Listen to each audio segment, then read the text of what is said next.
कश्मीर में बड़े स्तर पर सर्च ऑपरेशन जारी है। ऑपरेशन महादेव के तहत लगातार तलाशी अभियान चलाया जा रहा है। आतंकियों पर कार्रवाई के लिए बड़े स्तर पर यह ऑपरेशन महादेव के तहत कई आतंकी ढेर भी किए जा चुके हैं। ऑपरेशन महादेव के तहत लगातार तलाशी अभियान जारी है। सेना की तमाम टुकड़ियां यहां पर संयुक्त अभियान चला रही है सुरक्षा बलों के साथ और लगातार आतंकवाद के खात्मे को लेकर तमाम कवायदे की जा रही हैं। ढूंढ कर आतंकियों को यहां पर ढेर किया जा रहा है। ये बेहद बड़ा सर्च ऑपरेशन घाटी भर में देखने को मिल रहा है। बड़े स्तर पर यह ऑपरेशन आतंकियों पर कार्रवाई करते हुए चलाया जा रहा है। इसके अलावा आपको बताएं कि ऑपरेशन महादेव के तहत कई आतंकी ढेर भी किए जा चुके हैं। तो अलग अलग स्ट्रैटेजी अपनाते हुए सेना की तमाम टुकड़ियां जगह जगह सर्च अभियान चला रही हैं और जो भी घुसपैठ की कोशिशें हैं लगातार उसको नाकाम कर रही हैं। तमाम आतंकियों को ढेर कर चुकी हैं। हमने देखा किस तरीके से पहलगाम का मास्टरमाइंड भी इस ऑपरेशन महादेव के तहत ही ढेर किया गया। उसके अलावा 2 और आतंकी जो कि उसके साथ मिले हुए थे उनको भी ढेर किया गया। कई घुसपैठ की कोशिशें थी जिनको नाकाम किया। अलग अलग तरह की स्ट्रैटेजी अपनाते हुए यहाँ पर घेराबंदी कर इन सभी को खत्म किया जा रहा है। इसके अलावा अब भी सर्च ऑपरेशन बड़े स्तर पर चलाया जा रहा है। आतंकियों को चुन कर ढूंढ कर यहाँ पर उसके खात्मे की तमाम कवायदें की जा रही हैं।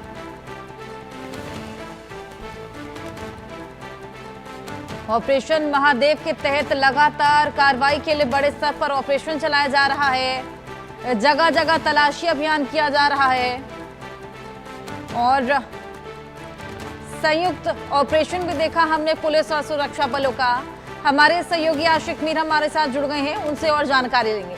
आशिक, ऑपरेशन महादेव के तहत तमाम आतंकियों को ढेर भी किया जा चुका है। इसके अलावा अब भी लगातार ये ऑपरेशन जारी, क्या कुछ चैलेंजेस फेस करने पड़ रहे हैं?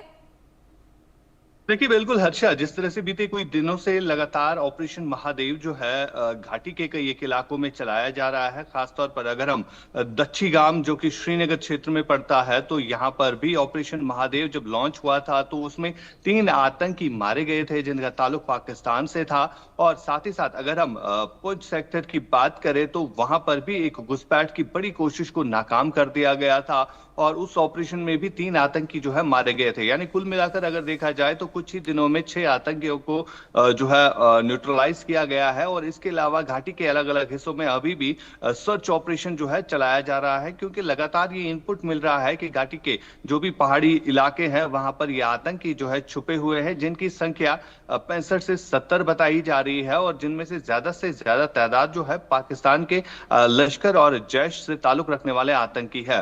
फिलहाल जिस तरह से सुरक्षा बलों की तरफ से लगातार एंटी टेरर ऑपरेशन चलाया जा रहा है और खासतौर पर ऑपरेशन महादेव जब लॉन्च हुआ तो उसमें पहलगाम में जो आतंकी घटना 22 अप्रैल को घटी थी तो उसके मुख्य आरोपी जो है वो मारे गए हैं, जिसका जिक्र गृह मंत्री अमित शाह ने भी कुछ दिन पहले जो है संसद में किया। फिलहाल लगातार घाटी में कई जगहों पर जो है हाई अलर्ट भी जारी किया गया है, क्योंकि आतंकी जो है किसी बड़ी घटना को अंजाम देने की साजिश जो है वो रच रहे हैं, जिसके चलते अब इन ऑपरेशंस में जो है ज्यादा तेजी लाई गई है। हर्षा, बिल्कुल, लगातार यहाँ पर ये ऑपरेशन को अंजाम दिया जा रहा है। संयुक्त अभियान भी हमने देखा पुलिस और सुरक्षा बलों का। इसके अलावा जैसे मौसम अगर खराब हो आशिक, या फिर रिहायशी इलाकों में भी हमने देखा है आतंकवादी घुस जाते हैं या फिर लोकल सिंपथाइजर्स रहते हैं, ये बेहद बड़ा चैलेंज इन सुरक्षा बलों के लिए बन जाता है। देखिए फिलहाल जिस तरह से मौसम बना हुआ है, खासतौर पर अगर हम जम्मू के कुछ एक इलाकों की बात करें या कश्मीर के पहाड़ी इलाकों की बात करें तो यहाँ पर बारिशें हो रही है, जिसके कारण जो है इन ऑपरेशंस को कंडक्ट करना जो है काफी चुनौतीपूर्ण भी रहता है और कठिनाइयां भी काफी ज्यादा आती है।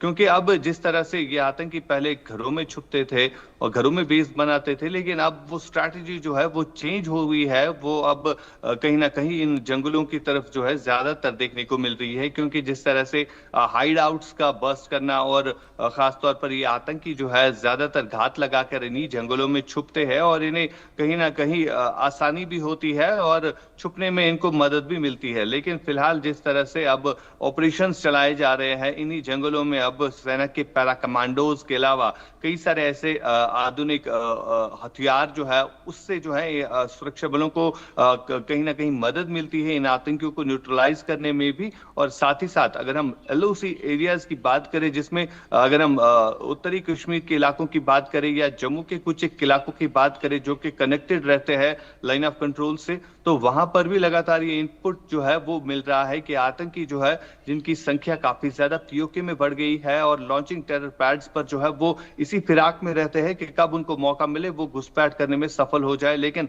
लगातार जो है इन एरियाज में भी सर्वेलेंस जो है वो बढ़ा दिया गया है, यानी किसी भी चूक को जो है वो सुरक्षा बल जो है नहीं चाहते हैं, जिसके चलते अब in line of control areas में भी सुरक्षा जो है वो कड़ी कर दी गई है। बिल्कुल, सुरक्षा व्यवस्था बेहद कड़ी की गई है। ऑपरेशन महादेव के तहत तमाम आतंकी पकड़े भी गए हैं और इसके अलावा तमाम आतंकी यहां पर जिनको ढेर करने के लिए तमाम कवायदे, क्या कुछ स्ट्रैटेजी आशिक अपनाई जा रही है? देखिए, साफ तौर पर देखा जा सकता है जिस तरह से ऑपरेशन महादेव का लॉन्च होना और सुरक्षा बलों के लिए काफी चैलेंजिंग भी था, क्योंकि घने पहाड़ थे और डेंस फॉरेस्ट था और उस डेंस फॉरेस्ट के एरिया में जो है इन 3 आतंकियों का सफाया करना, जिनकी तलाश जो है बीते कई महीनों से चल रही थी। और जब पहलगाम में आतंकी घटना घटी थी तो उस आतंकी घटना के बाद देश के हर एक कोने से यही आवाज उठ रही थी कि पहलगाम के गुनहगार आखिरकार गए कहां। लेकिन बिल आखिर दिखाया गया, जो पहलगाम के मुख्य आरोपी जिसमें हाशिम मूसा नामी जो कि पाकिस्तानी आर्मी में कमांडो रह चुका था, वो जो है मुख्य आरोपी था, उसको न्यूट्रलाइज किया गया और उसके और 2 साथी भी थे जिन्होंने पहलगाम की घटना को अंजाम भी दिया। और ये ऑपरेशन जो है अब तेज होते हुए नजर आ रहे हैं और जो स्ट्रैटेजी अपनाई जा रही है, क्योंकि फॉरेस्ट एरिया जो है उन्हें अब खंगाला जा रहा है, क्योंकि ये आतंकी जो है किसी न किसी घटना को अंजाम देने की साजिश जो है रच रहे हैं, जिसके चलते अब इन ऑपरेशंस में जो है तेजी लाई गई है।